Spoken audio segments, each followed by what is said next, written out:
Siapa disediakan oleh Allah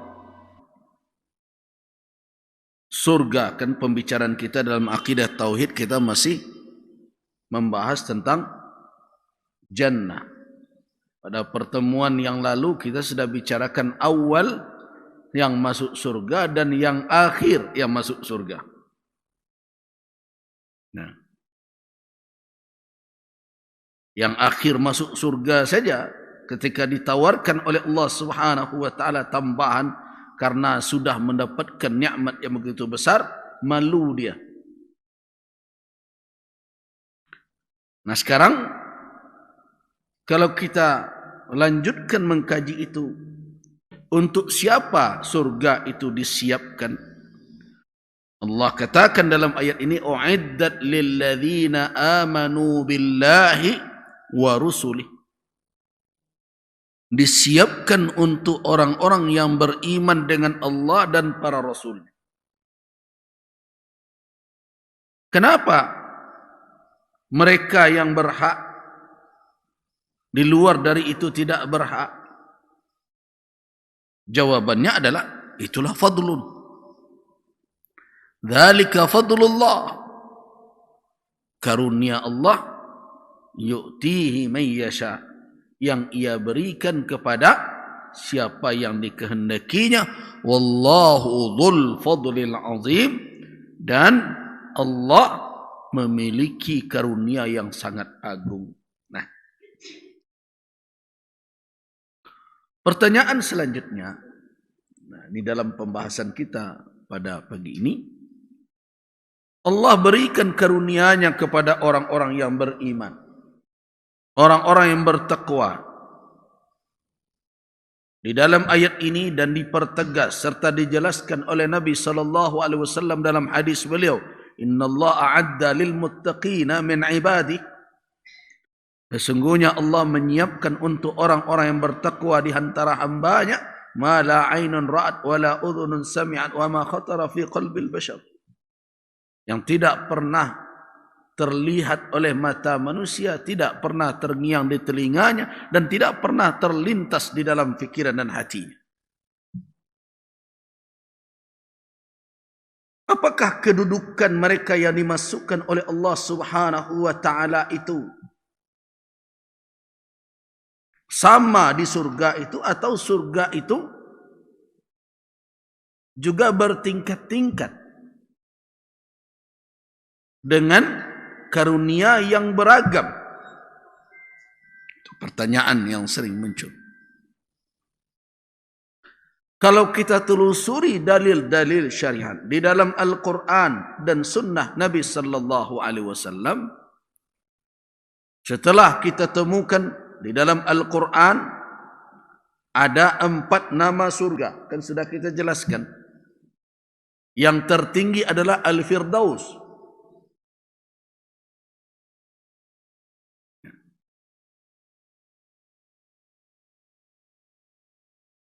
Jadi,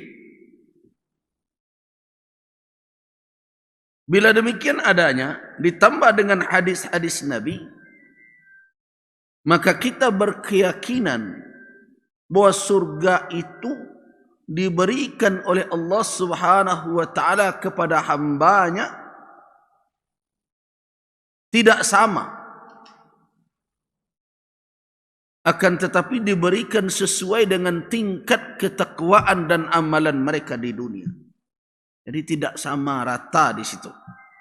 Nah, itulah keadilan. Jadi keliru kalau orang mengatakan adil itu semuanya sama rata. Keadilan Allah di surga itu memberikan kepada orang-orang tertentu kenikmatan yang berlebih dari yang lainnya disebabkan apa? Ma qaddamu, apa yang telah mereka dahulu unjukkan berupa amal saleh dan ketaatan mereka melebihi daripada yang lain. Itulah adil. Ya, ada orang yang dulu memprotes, kalau surga itu masih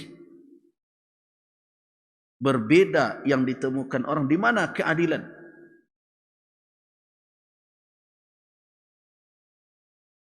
Kalau begitu konsep memahami keadilan, berarti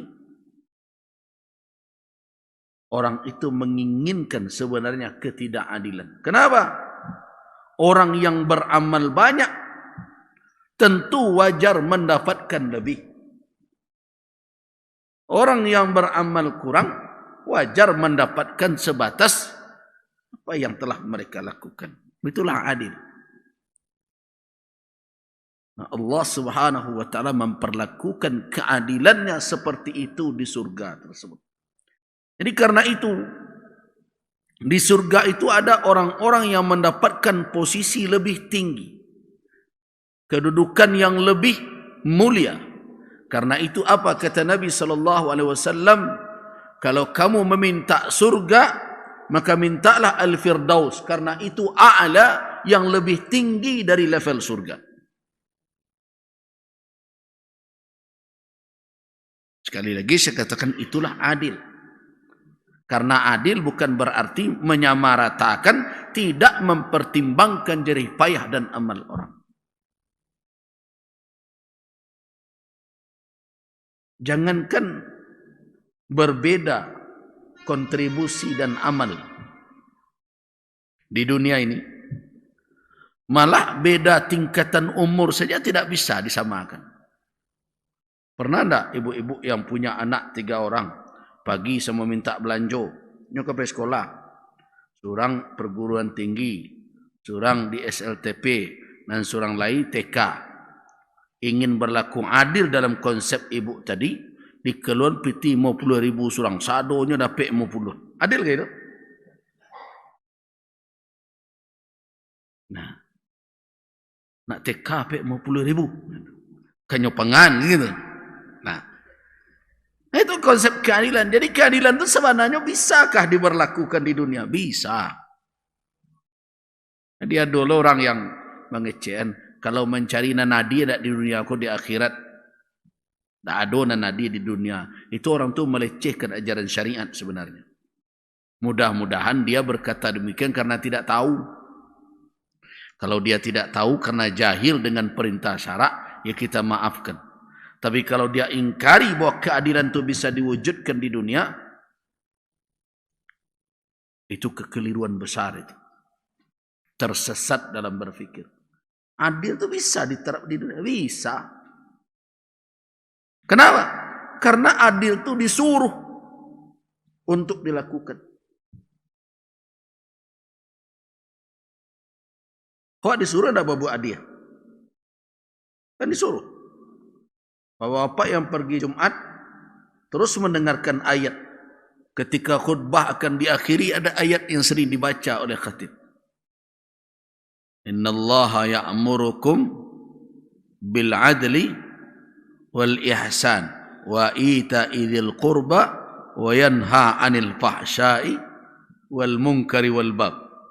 Yang dibaca khatib itu adalah firman Allah Subhanahu wa taala. Perhatikan, innallaha ya'murukum, sungguhnya Allah, innallaha ya'muru bil adli wal ihsan, sesungguhnya Allah memerintahkan. Surat An-Nahl ayat 90, maaf tidak pakai kum. Innallaha,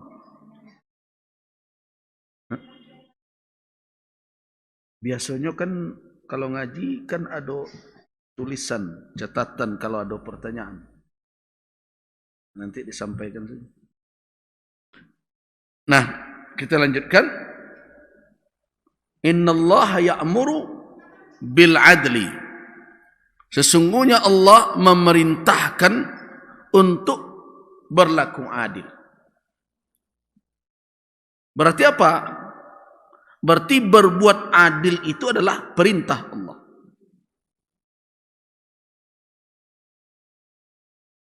Nah, siapa saja yang belajar syariat akan tahu.